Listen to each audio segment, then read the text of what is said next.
What I want to talk about today is the fact that a lot of Christians in this nation seems to think that this is a Christian nation. I can go on explain it to them.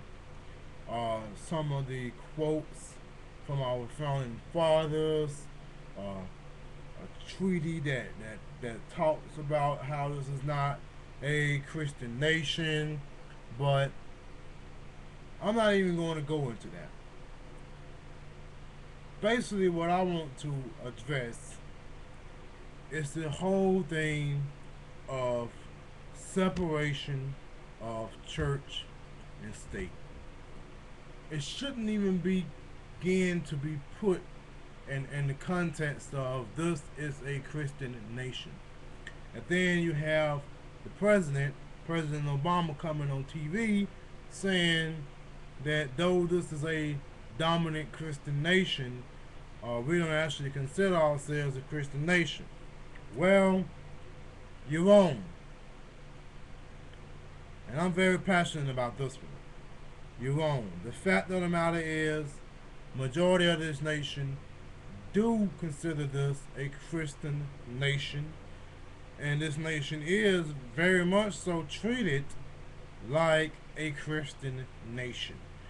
This is very unfortunate because it was not founded on Christian principles, despite what some Christians, well, most Christians, will have you to believe.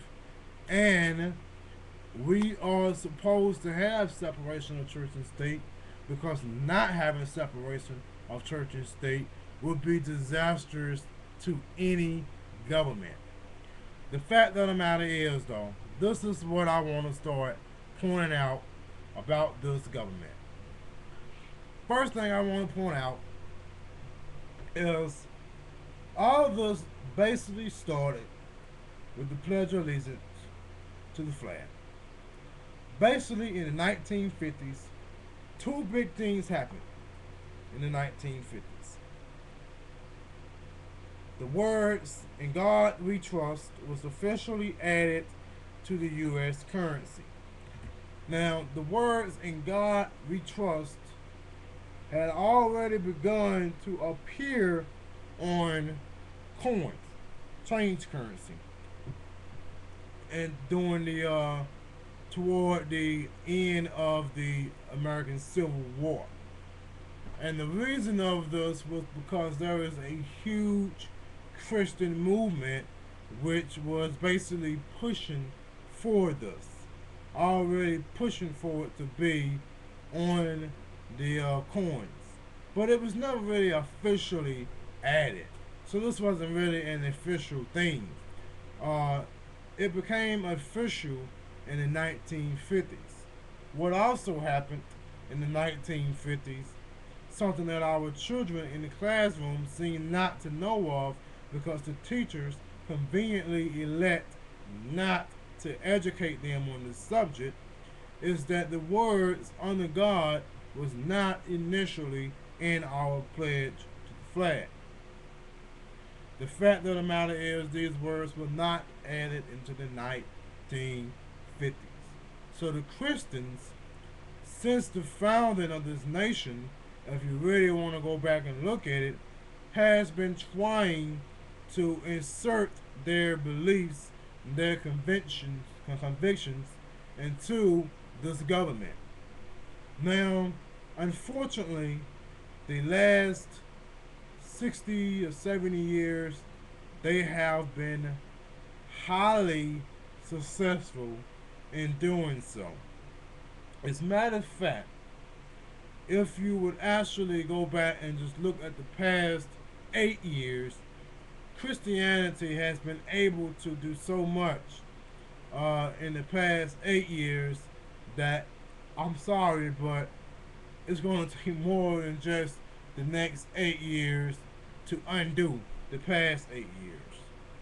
A lot of these things people don't want to address, such as the simple fact that for a long time, churches, Catholic churches, has this Kenyan law that basically says that if someone goes to a Catholic priest and they confessed to a murder. Or, for an example, they are a serial killer. Or they say they're going to kill someone and then this person shows up dead. By canon law, you cannot force this pastor, this priest, whatever you want to call them. I call them all jackasses and ignorant fools, but whatever you want to call them, you cannot force him to basically break the confidentiality that he had with this person in confession. Even though this is pretty much proving this guy guilty or can even solve a crime in some serial murder cases. Yeah, and this guy is protected and he won't say a word and he's protected by law. Also, you have this incident where this situation where people are all of a sudden tax exempt, these religious institutions which promote and sell just like any institution, any organizations, all of a sudden get tax exemptions because they are a religious institution. How in the hell is being a religious institution making you so good and untouchable? I do not know. But this is a violation of separation of church and state. No, this nation was not founded on Christian principles. And yes, we have the separation of church and state written in the Constitution, but in all actuality, this has become a Christian nation because the Christians has forced it so.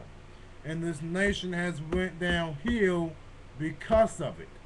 And if we don't change it, it will continue to go downhill. As far as the Constitution is concerned, these are ultimately now being treated as just words. The First Amendment is pretty much being ignored all around. So how can you really expect for them to come up now when they've been fighting this for over 100 years, to come about now and say separation of church and state?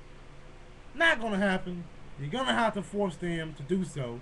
And you're going to have to start showing them the consequences of not having separation of church and state. I remember being in school and I watched in high school and I've seen the movie The Crucible. I was in 11th grade when I actually had to do a big project on this movie. And basically what The Crucible is about is the Salem witch trials. And I think it's a perfect example because this, clearly there was no separation of church and state, clearly. And basically the judge, you can pretty much call him a reverend. This guy is very, very extreme. But his extremism and his radical ways and religious ways hurt the people of the town, and all the people, all these so-called witches who were killed or imprisoned were all religious themselves. But because they did not meet the criteria, at least on the surface, as the judge did and as the pastors did, they were deemed to be witches. And it just went, basically it just got way, way out of hand. Very, very fast. So, religion can be very devastating even to a religious person. So separation of church and state is not just needed to protect non-believers. It is needed to protect the believers from themselves, because they will start persecuting themselves. The fact of the matter, though, is there are many different religions in the United States. And I